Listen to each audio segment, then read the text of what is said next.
you are gonna see some cool ass shit. Yeah, you don't want two Flavor Flays. Heart transplants, brain surgeries. I've seen it all. Dude, that's fucking dope. Walk up and just get it, whatever it is. Yeah, brother. I'm trying not to laugh, bro, but Josh is fucking killing me. Well, guess what Navy SEALs do, motherfucker?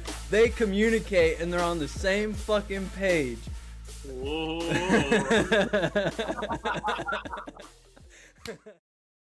And we're live. Welcome everybody to the Happy Hoodlums podcast.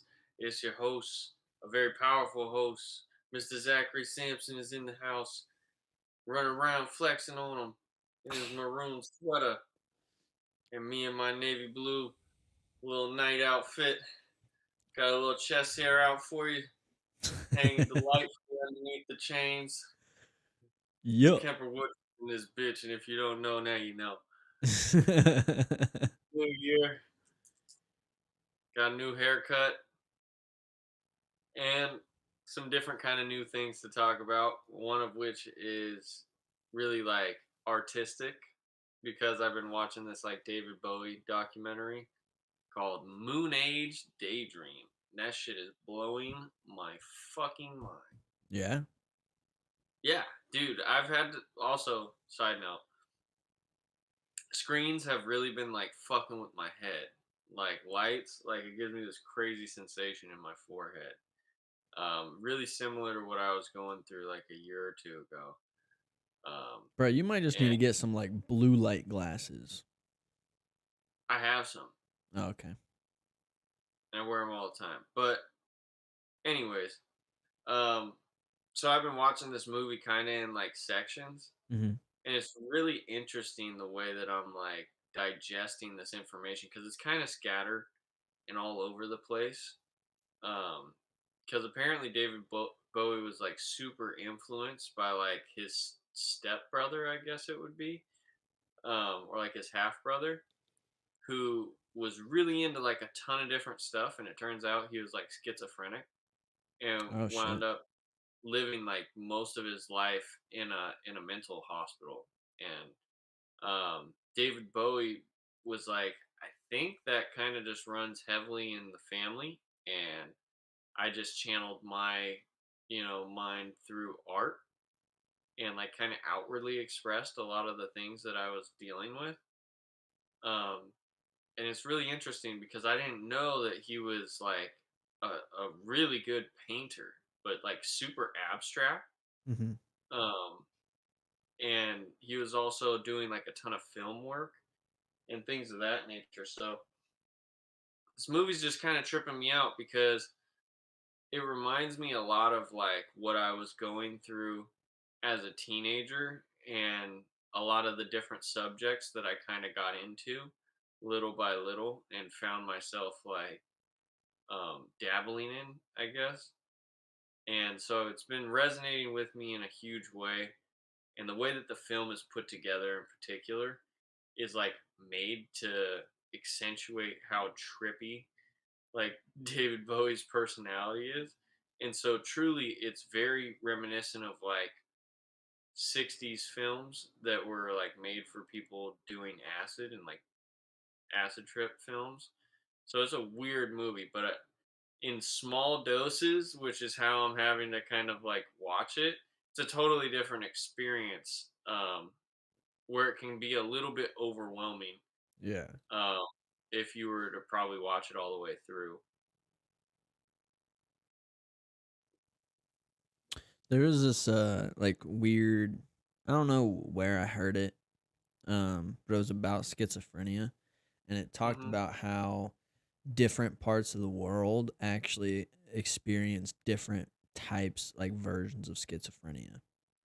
So Really? like in America, it tends to be like really violent and really dark, but in other regions, other places in the world, they might be like more happy thoughts, or more like people from other, like their past like family members that had died coming to see them, and being, it's like less angry and less like murder or less scary, and more of like happy or joyful and shit like that. And I was like, that makes a lot of sense, because just your environment in general can shape your mind. And if it's that obvious on like someone without a disorder, sorry, I heard a noise. Someone without a disorder, then Perfect. Okay.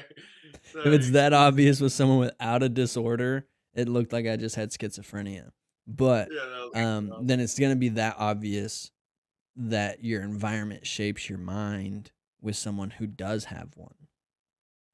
yeah. First of all, I just want to make it known there's a door on this wall in the other room. So if someone were to break in, that's like a door that they would do because you can't see it from Yeah. anywhere. So I'm like, Right.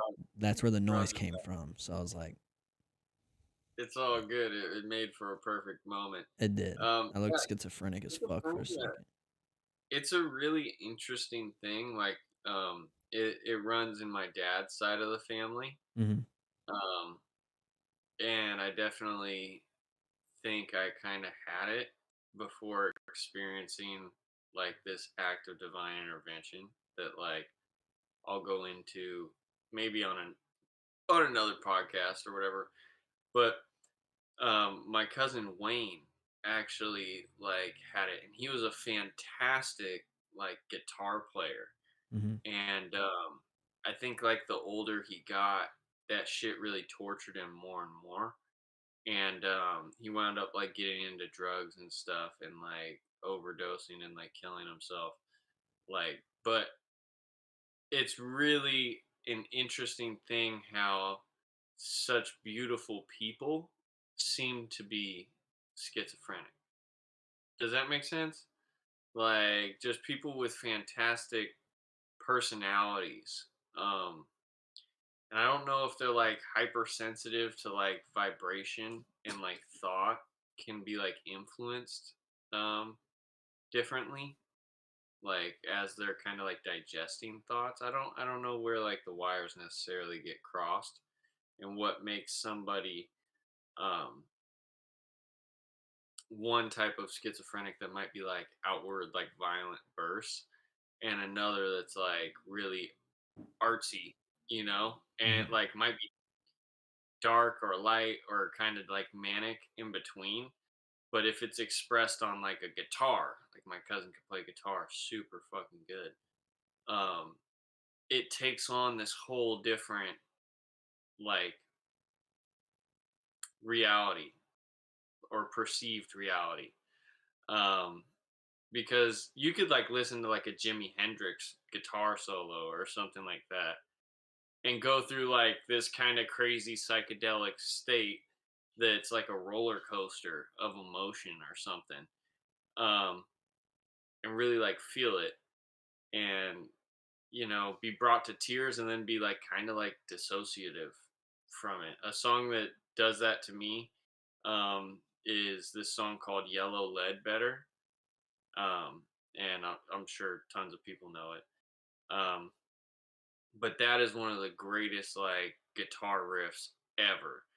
And I don't know what the fuck that dude is saying. I think it's Pearl Jam if I remember correctly that did that song, but I don't know what their frontman's saying lyrically, but it's so moving, like just because of this guitar. And it's like, dude, I have this experience where it's like, whoa, and like at certain points, it's almost like I go from having this intense depth of emotion to like not feeling. So that does that make sense? I don't know if I'm explaining this well enough. Um, Yeah, I don't know, dude. It's weird to say that you have intense emotion and then you don't feel anything. So I that's mean, what I'm saying. like it just sounds like you're just like I don't know, like you feel it and then you just listen at that point. That's a good way to say it, or almost like there's like a breaker, like there's like a short in like your emotion, like there's such a surge of energy that it's like the breaker just like resets. Does that make sense? Like if your lights just go and you got to go reset the breaker. Yeah, but what doesn't make sense is how that works with your brain and your emotions. It doesn't make sense. So what it sounds like is just like you're feeling emotion and then you just stop feeling emotion. That's all it sounds like. Like you're complicating it with the analogies. Like you feel stuff that they want you to feel from the music and then you stop feeling it. Yeah. That's But it's just interesting because, like, yeah. do they really want you to feel that, or is that just you experiencing art, like, in like an aspect of life Well, you want to that's know, like, I can compare it to like you look at a painting. You look hmm at a painting for like 30 seconds, you're like, yeah, this is a nice painting. You look at it for 5 minutes, you're kind of done with it. And it's kind of the same way I would assume how it is with music. You listen to it and you're like, yeah. And then they do the same fucking they do way too many of the same key and you're like, okay, this is all right, whatever. well, I'm hearing it. there's some people though that would look at art like a painting and feel such a deep expression through it that they start crying, whether it's happy or sad. And it might not even have like anything more than just one color of paint in You just know, different hues all I over it. You know what I mean? I'm a this may be coming from like a hater mentality or something. It sounds like it. But Fire away. when people get like that from art, I'm like I can get it from a song, right? I understand how you can get it from a song because there's a little bit more to your senses that's going on that's going to like bring something in, right? Rather than just visual.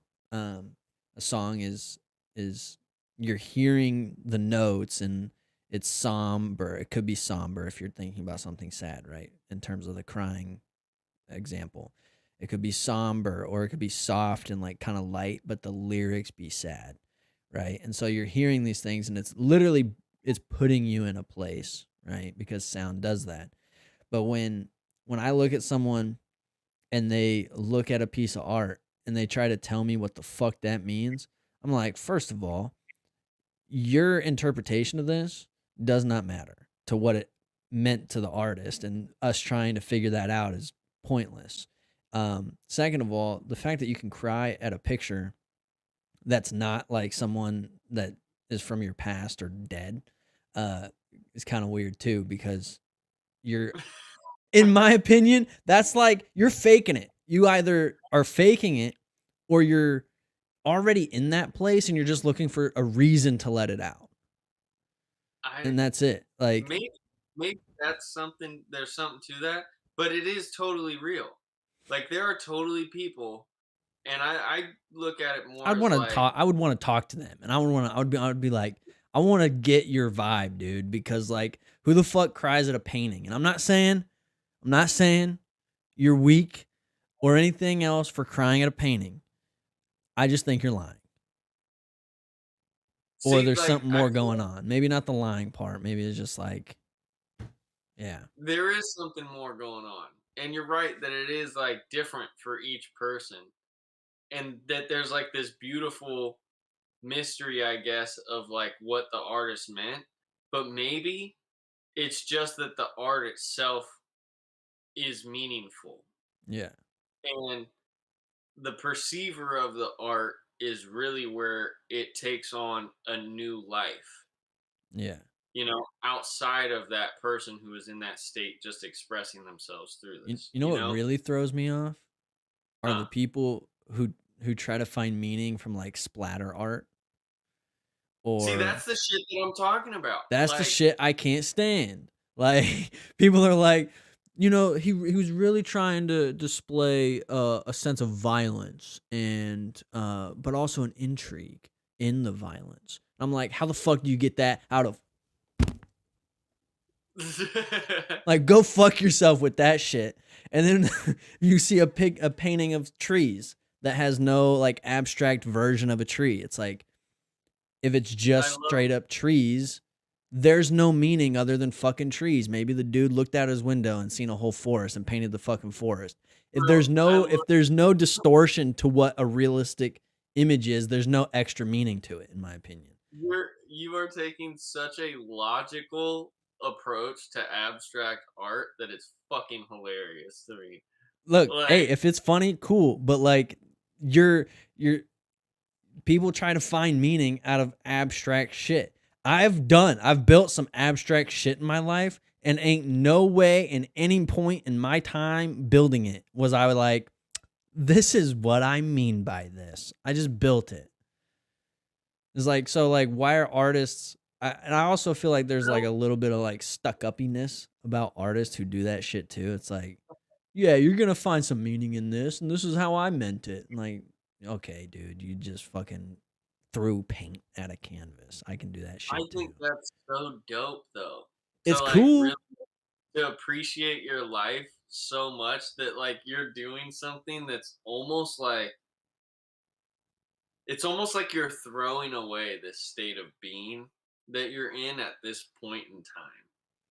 And Hey, I don't hate on slowly, artists. I'm not hating on the act of painting. Like, if that's what you enjoy and you like throwing paint at a fucking canvas and not well, doing something beautiful or something like realistically abstract or whatever, cool. You enjoy it. But don't fucking inflate your ego because you do it. Like, oh yeah, there's meaning behind this this splatter. is definitely a fucking hater's perspective on some shit. Yeah, bro, because fucking it just bothers me. Like, people put way too much, like, dude. Yeah, Does anyways, it bother continue. you as much as me drinking water out of this ginormous fucking Yoplait container? I just thought you were doing something weird. Oh man, he's off the sauce I'm again. just like, he's in a bathrobe and he's drinking something out of not a cup. I needed a bigger cup than my cups were allowed. And I was like downstairs and I was looking around, and my mom loves to like recycle shit, right? So I have all these random things that I eat lunch out of, right? So I was probably eating soup out of this like Yoplait container, and I happened to lose the top because it's a total me thing to do. Yeah. And my mom in Reno, like Reno in particular, gets so fucking mad about it. I'm like, if I got like 10 more uses out of this Yoplait container, I feel like I did pretty good for the environment, you know? Yeah. But turns out they make fantastic cups. So if you don't need to have some uppity, fine fucking dining ware, these Yoplait containers are the jam, Hey, bro. bro, run it up. I mean, I do I that, need to bro. We recycle those. I mean, I guess it's not the same. I guess most people do this. The fucking KFC containers, like the plastic Tupperware containers you get from a KFC. little one. Yeah, Yeah, yeah. recycle those. What do you Those are fucking anything. I'm pretty sure I've put? eaten cereal out of one of those before. So, Right on. yeah, just random leftovers, pretty much. That's good shit.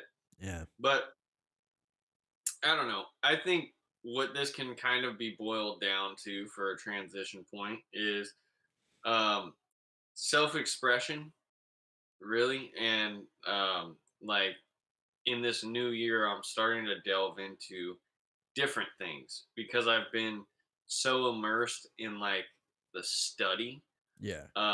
just to get through like the real estate stuff. And now that I'm like here and I'm starting it on Monday, I'm really excited to enter the world of sales in a different kind of way. Um, and I think that like life itself is so much more fun when you look at everything in a theatrical way.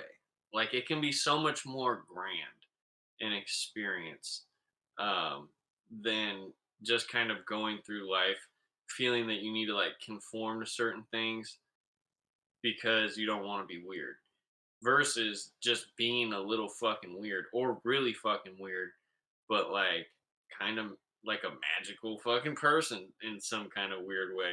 And I think that's what makes me really gravitate to stuff like a David Bowie. Like as I'm watching this, dude, back in like, all right, I thought David Bowie was like the '80s, but turns out David Bowie was like early fucking '70s, and he was like all these clips of him on like talk shows and stuff back in the day were especially like English talk shows. They're very like straight edge kind of society, and rock and roll not only like blew the doors off of people's minds over there, where it was like, like society was like, no, that's not proper, and the kids were like fucking going ape shit since the Beatles, right?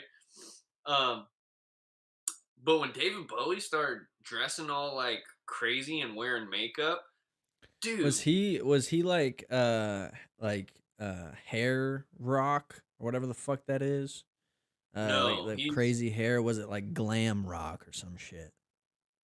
you know, Glitter I rock? guess you I don't know the could say name. it was like the beginning of glam rock, but it's so abstract that it's almost like fucking punk rock.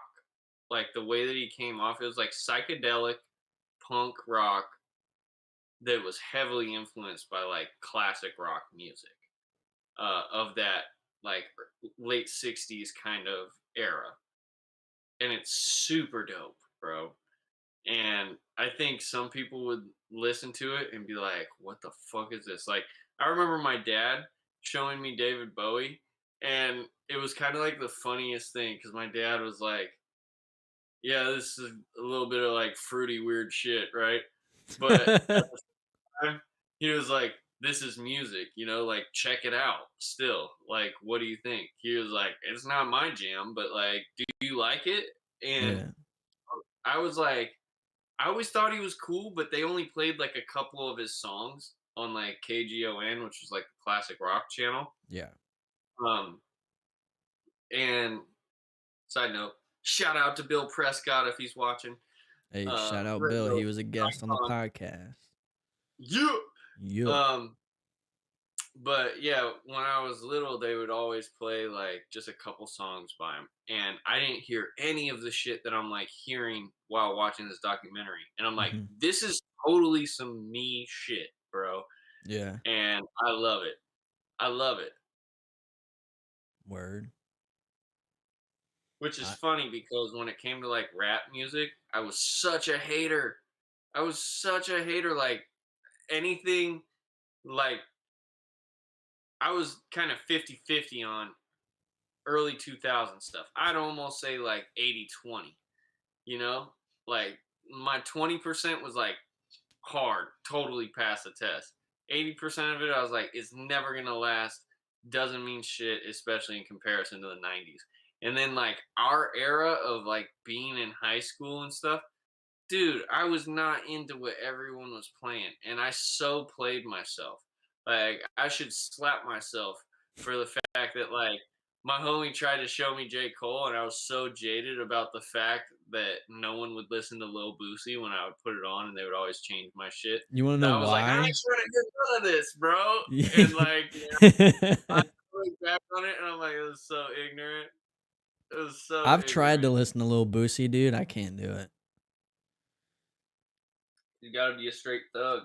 It's his voice. A lot of people will say that, but I can tell you right now, you're tripping, dog. I'm not His saying it's voice is, bad music. I just can't do it. hey, each to their own. You know what I'm saying? Yeah. But But Lil yeah. Boosie heavily influenced my life and helped me navigate selling drugs as a young man in Okay. a safer way. Well, there you go. Hey, bro. And I can say that that guidance really helped me. Hey, that's all that's important. You're here now.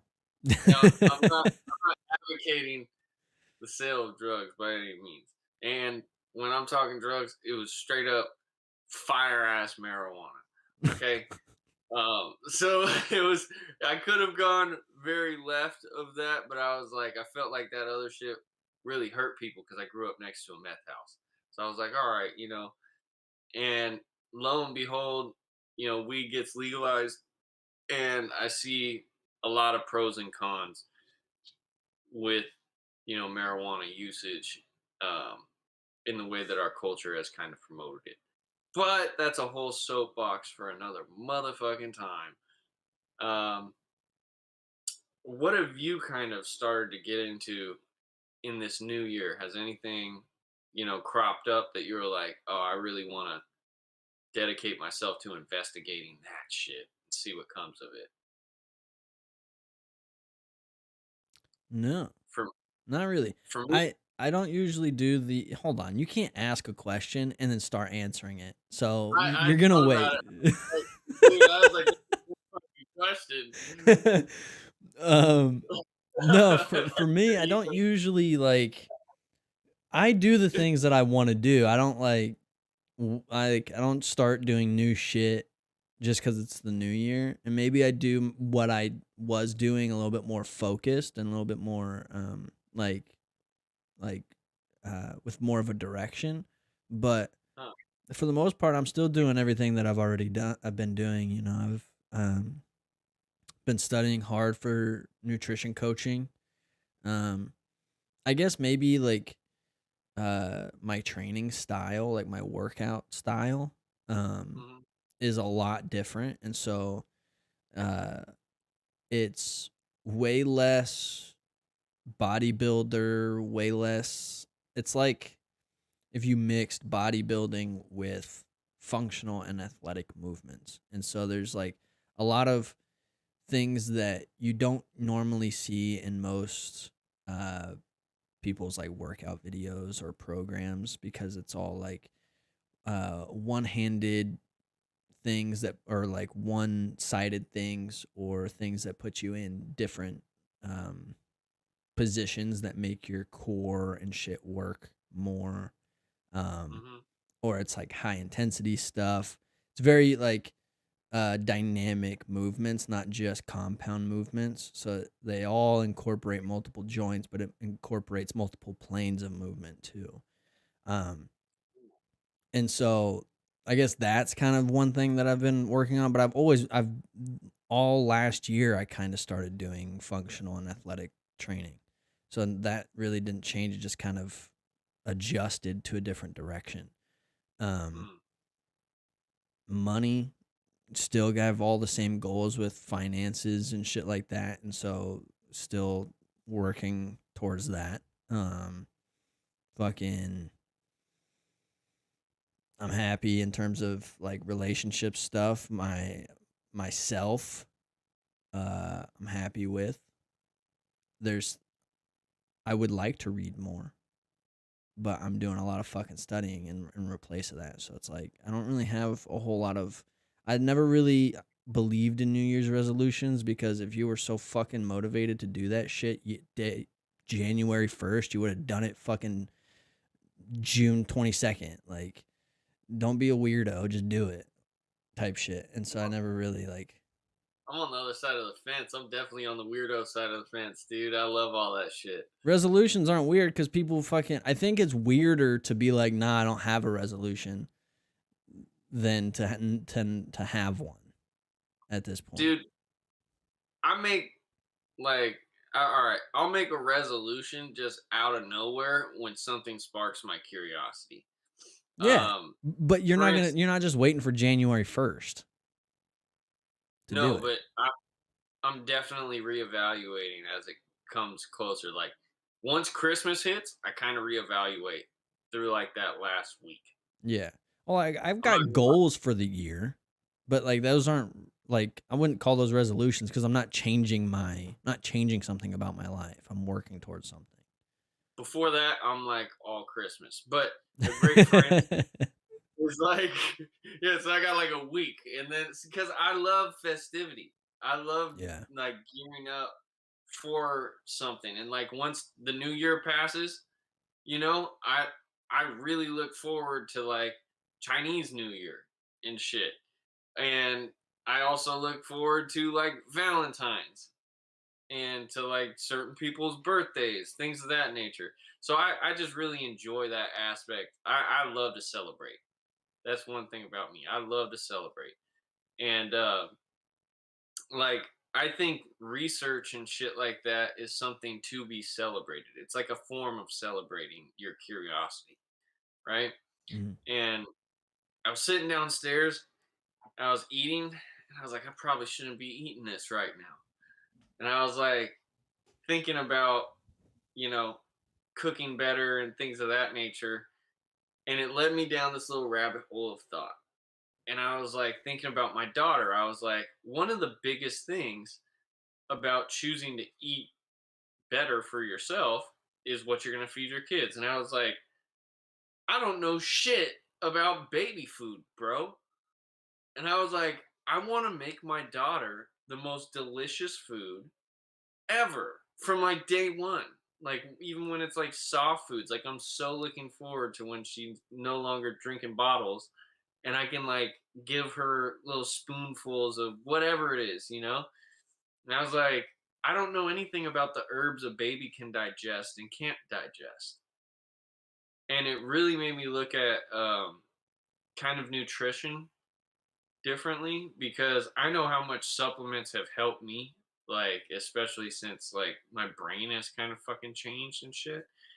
Um, but now I'm like, I wonder if by learning something about how babies, like very like the most basic entry level of like human life and digestion, right? If I can learn something in there that will apply to changing my life as an adult and how I structure like my diet. Does that make sense? Yeah, you just gotta be Like maybe careful because as people get older, they lose the ability to digest certain things. well, So you gotta be fuck. careful. But then I you don't know. gain the ability to digest things too.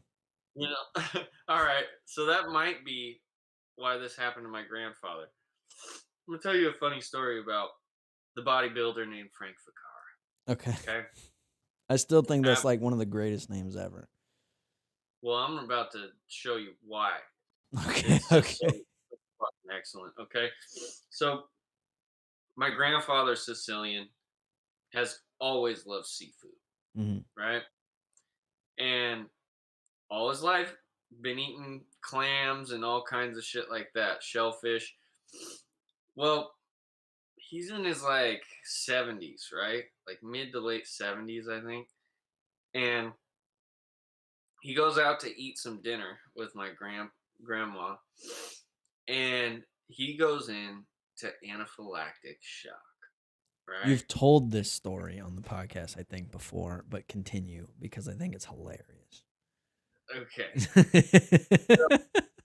Most people, you know, their throat and their tongue swells up.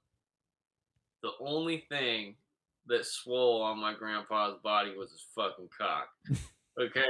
So my grandpa's got like the fucking most intense erection ever. Like his dick has just never been this big, right? And he doesn't know what happened. He doesn't know what caused this. And so they take him to the hospital, and my grandma's all worried. She's like, I've never seen anything like it. And you know, She's like, we get wait, to give me 5 minutes with. the hospital, right? And you know, all the nurses are like people my mom went to school with. Yeah. And so they see my grandfather's name and they're like, oh no, like Frank's in here? And, you know, Frank's a bodybuilder. He's never sick. They're like, we got to go check. It must be something terrible because, you know, my grandpa's had heart problems, but they were like wanting to make sure my grandpa's not dying. And so, like, they burst into the room and they're like, oh my God. And Just he's a like, giant. really like, proud of himself. You know what I'm saying? Just like chilling. And that's just a testament to the kind of man that I come from. Shout Wait, out to hold Frank. on. Pause. Where did that even come from what we were talking about? I don't know, but I'm giving myself a compliment at all costs. We were talking Dude, about babies being able to digest shit, and now all of a sudden you're like, you know what? My because you said grandpa's that swollen dick. people. Okay, I can see how these lines. Okay, you were talking about how people can't digest certain things as they get older. Oh, okay. All right. Allergy, shellfish. Okay. and it switched up on him. And then he forgot. He forgot because the dementia kind of kicked Mm. in, and so it happened not just once, but like 2 or 3 times. And that's Damn. yeah, dude.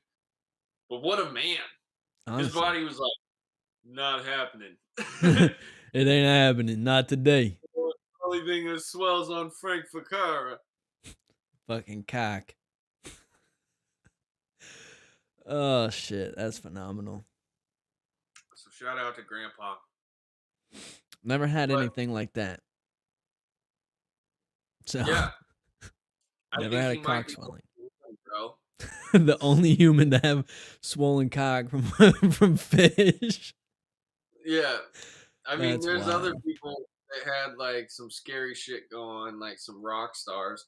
Literally, there's accounts like of like rock stars that had so much sex in like the 80s and like 70s, they thought their dick was gonna explode. What the Like fuck? legitimately, like it swole to the point where they were like, "Oh man, I don't know that I can take it." I And definitely can't do no more. I'm Give like, it a what a rest. fantastic fucking life that guy had. That's a lot of fucking. Like that is a lot of fucking. To That's be able to like get to what that point. I don't know. That's like what ACDC was like made for and shit, you know? Like, shout out to those guys Motley that got some. Crue, fucking yeah, Yeah, they did it for all of us. damn straight. They fucked them all. Mankind.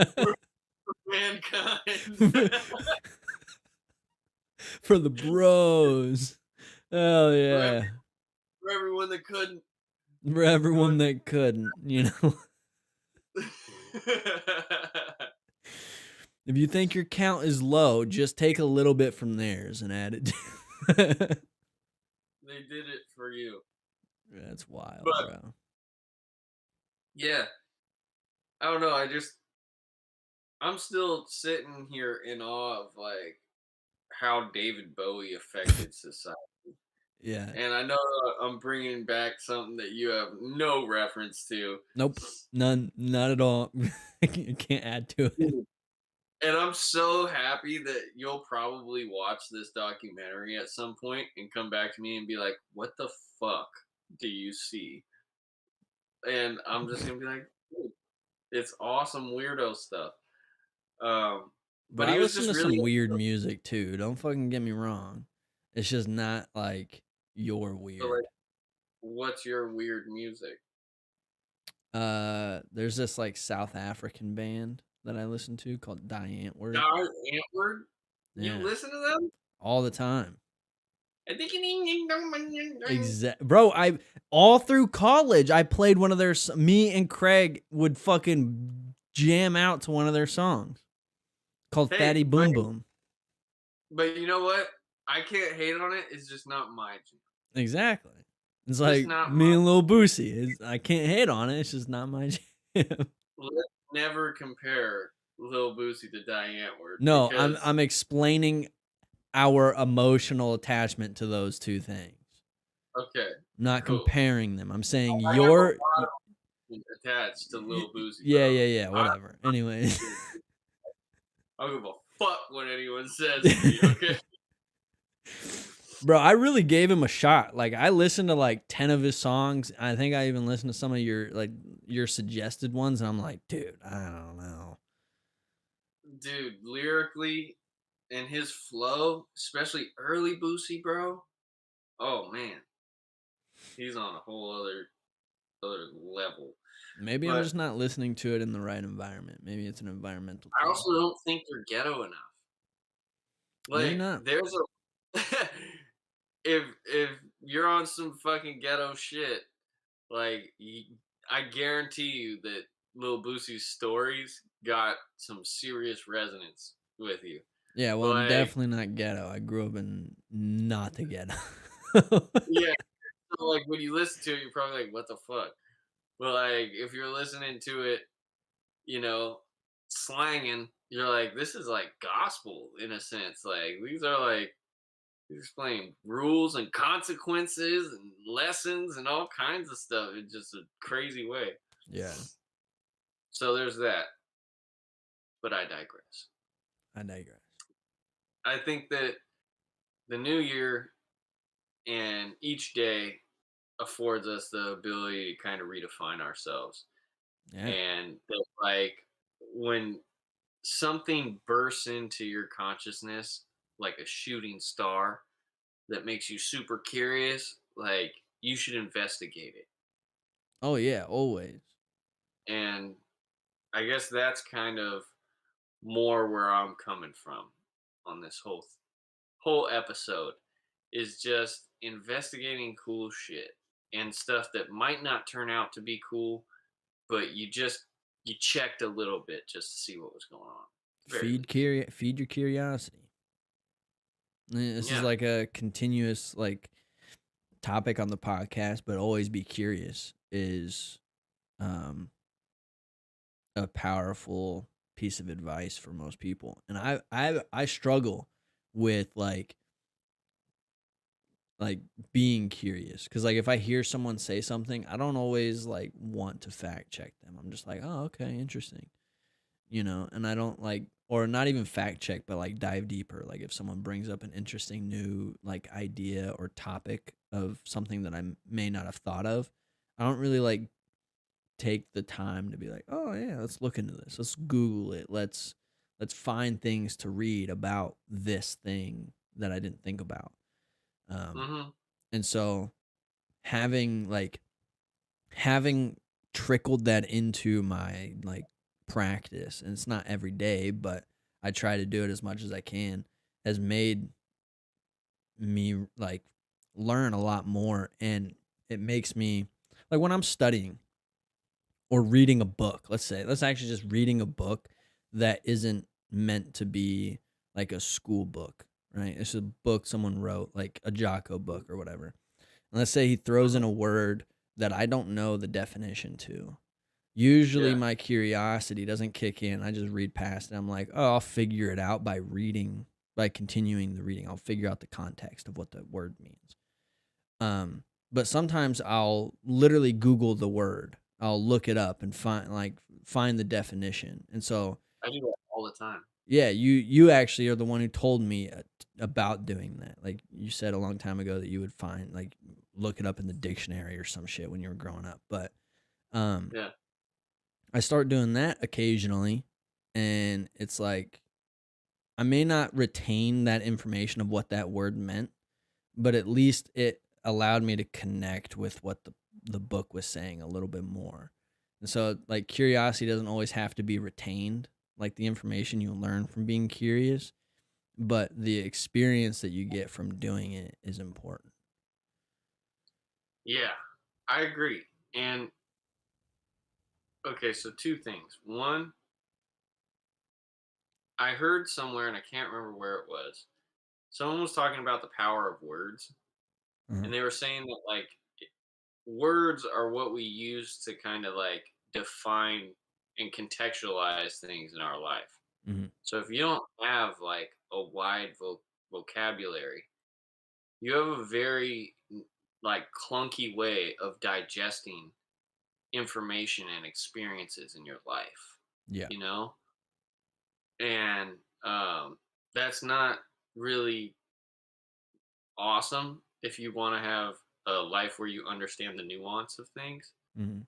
And I also think that um, there's a difference from like trying to intellectually understand something and experientially understand something. And I guess what's always driven me is like culture.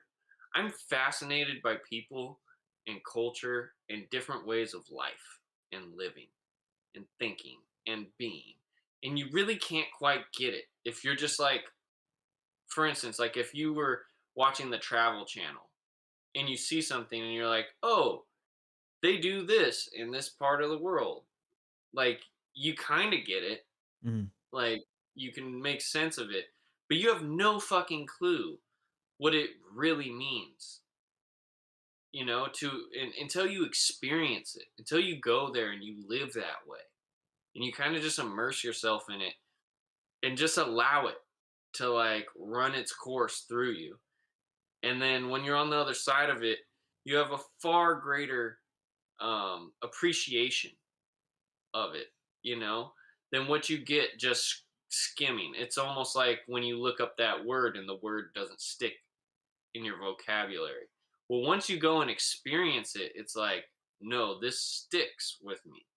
Like I get it in a way that's very personalized to me. And now how I live my life, I can use that. I can draw from that, you know? And I think that in our information age, um, it's almost a misinformation age. There's like a level of naivety where people think that they like understand what something's all about just because they saw it one time and have never experienced it, and they like Yeah. categorize it long beforehand. Or maybe not And even like some people may not have even experienced it, but they just have a fucking opinion about it. That's entirely incorrect. Regardless, like you may like let's say it's like somebody who has an opinion about a piece of science, right? Um they say that science is wrong, but it's a peer reviewed study, let's say, which means that that's the highest form of validity for a piece of information in terms of science. Um okay, and and even like let's say that it's also replicated and all the same results are the same between multiple studies based off this one. And all right, someone's like and we've seen this with the vaccines. We've seen people saying all the vaccines work, but there was no like information to back that up really. And so there were so many people who were stuck on this idea of this works, so let's do it, rather than being like, let's actually see the information about it. There wasn't enough people saying that. And so then you get down the road and we come out of like the pandemic and you start seeing shit like, oh, it actually really doesn't reduce your risk of getting it, and it doesn't actually reduce your risk of dying. It doesn't do anything realistically. And so we had so many people fucking brainwashed with the misinformation about it that they all got like people got fucking 7 or 8 injections because of lies. And so rather than like don't listen to one source, go find multiple sources, be curious like we're saying, and you'll get around that. and But yeah. to kind of piggyback on top of that, or kind of come at it from a different angle, is like I fell in love with concerts Mm. and going to concerts, um, for the hit miss nature of an opening act. Okay. You know, Okay. 'Cause oftentimes, like, you're super familiar with the headliner, Yeah. right? And you might show up to a concert and um, discover this whole other person that you're like, who the fuck is this? This is amazing. And then years later, that person winds up being someone. And even if they don't, you just have this cool experience of like that show. Mm-hmm.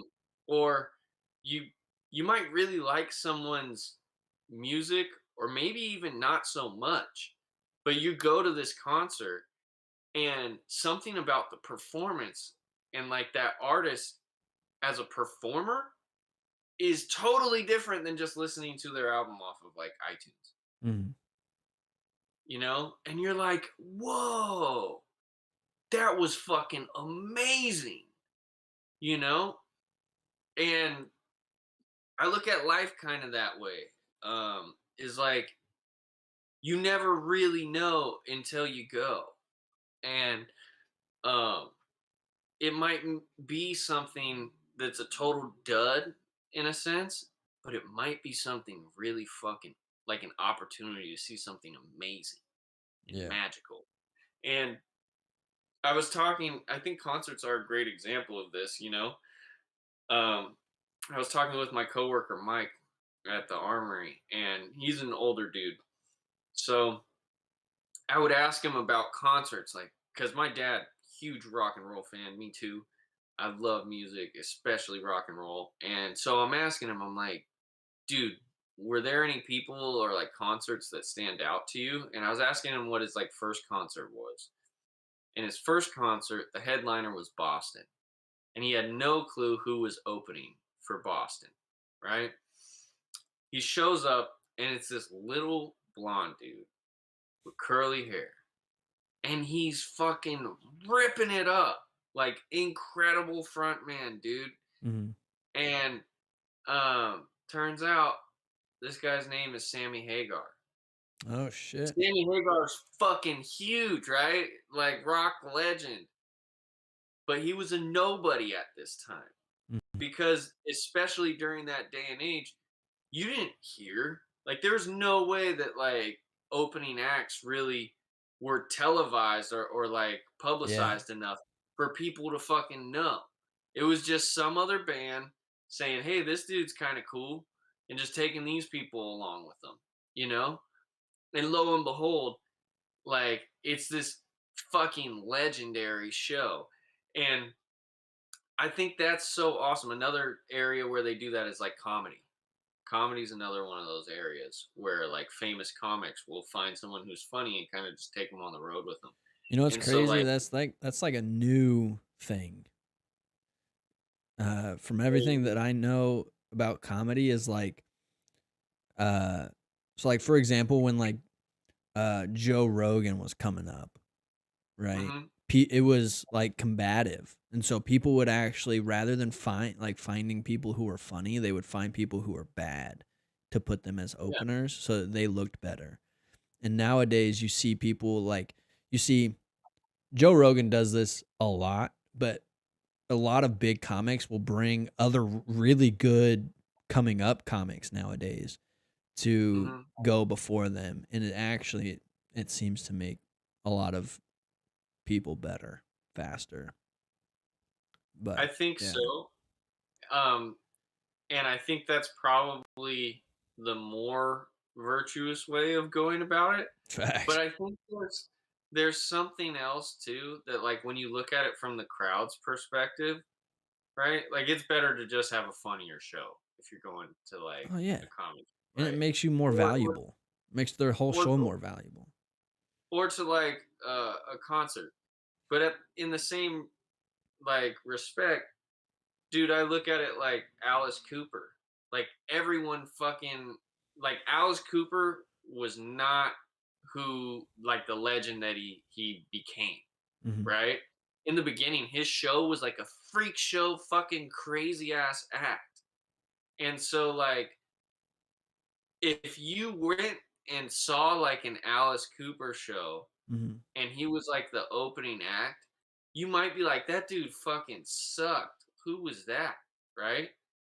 And you know, you're just your memory of that experience, although it might have been like off-putting with that opening act, and you're like, yeah, that dude kind of sucked, but the next dude was awesome. It was still an experience, you know? Mhm. Like it still set the stage for you to have like this night. And if you hang in there, you appreciate it. But like looking back, it might also be something that like you remember if something great comes of it. And you just might have no reference for it. And so you just don't get it. You're like, well, that was just a weird thing that I experienced. I don't even know that I like it. Like, I kind of don't like it, right? Yeah. But it's still valuable. And I think that's kind of like the artsy, like beautiful, weird way of looking at it, rather than just being like categorizing things into like hate it, love it, never want nothing to do with it, want something to do with it. You know, I think there's kind of a pro con um, there, and they might not weigh out and balance out. that gray area is kind of nice sometimes because you give yourself the ability to experience some shit. Yeah. I never And with I'm not opinionated enough. hmm I feel like I'm not opinionated enough to be like, I fucking hated that or I fucking loved that. I'll say I fucking love that a lot actually, but the I fucking hate that, it usually doesn't come out. It's usually like, it's not my thing. And it's like I can admit when something's good, but at the same time I'm just like it's that gray area. It's like, oh, okay, interesting. Not for me, but okay, new. That's new. funny that you say that because I'm almost like the opposite. Yeah. Like I am totally the dude that's like, I fucking loved it. I fucking hated that shit. You Yeah, know, no. like but just there's very few things, and I try my best to like take that perspective of just like, yeah, it wasn't my thing, but uh, how I really feel about it, like for me, like that's like me being respectful of how other people feel about it.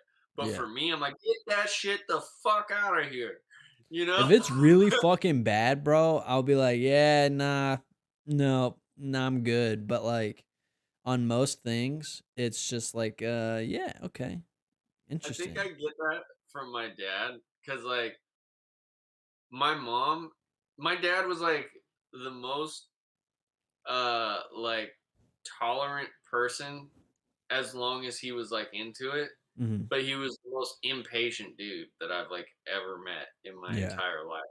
And so, like, if he didn't fuck with something and it like truly made him like uncomfortable, he was like, "Get me the fuck away from this thing," you know. I'm like, with like a violent level of energy of like, if I'm not able to part the Red Sea like peacefully, like I'm getting out one way or the other. I'm not sitting in this fucking discomfort, Yeah. of this annoying thing. Um, where my mom, way more chill and like kind of like open minded to like, well, this is kind of weird, but like, go along with it a little bit, and see what happens. And so it's just so funny that I definitely have that in me.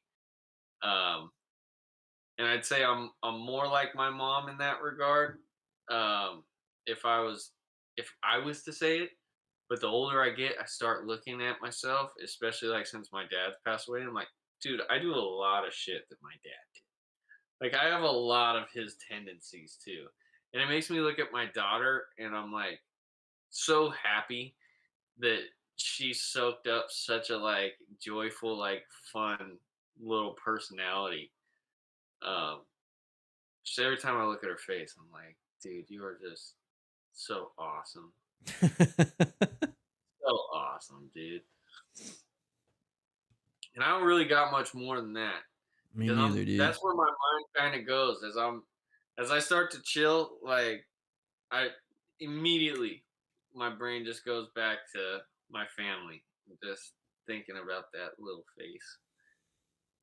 So much more to come in this new year. More guests will be coming on the podcast too. That's something I'm looking forward to. Zach's been working overtime and then some to make sure that the Happy Hoodlums podcast is not only, staying more current and up to date with all of our stuff across platforms, um, but also got some new stuff coming with some Patreon things that we're gonna get Yeah. all figured out. So if you want to It's love and already support, figured out. bam, son, we're dropping it on you now. It'll be in the That's what I was description. saying. It'll be in the description under it'll be at the top of the description above all the other links. But yeah, it'll be in Like there. it, bitch. So And until